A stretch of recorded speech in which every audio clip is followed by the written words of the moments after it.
सद्भाव और मदद का पैगाम देता है ये त्योहार।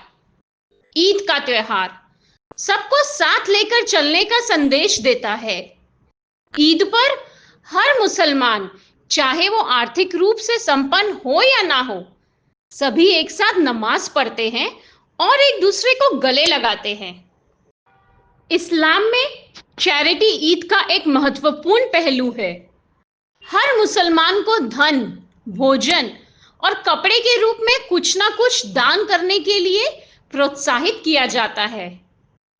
कुरान में ज़कात अल फित्र को अनिवार्य बताया गया है। ज़कात यानी दान को हर मुसलमान का फर्ज कहा गया है। ये गरीबों को दिए जाने वाला दान है। परंपरागत रूप से इसे रमजान के अंत में और लोगों को ईद की नमाज पर जाने से पहले दिया जाता है। मुस्लिम अपनी संपत्ति को पवित्र करने के रूप में अपनी सालाना बचत का एक हिस्सा गरीब या जरूरतमंदों को कर के रूप में देते हैं। विश्व में कुछ मुस्लिम देशों में ज़कात स्वैच्छिक है, वही अन्य देशों में यह अनिवार्य है। परंपरा के अनुसार कैसे मनाई जाती है ईद? ईद की शुरुआत सुबह दिन की पहली प्रार्थना के साथ होती है, जिसे सलात अल फर्ज भी कहा जाता है। इसके बाद पूरा परिवार कुछ मीठा खाता है। वैसे ईद पर खजूर खाने की परंपरा है।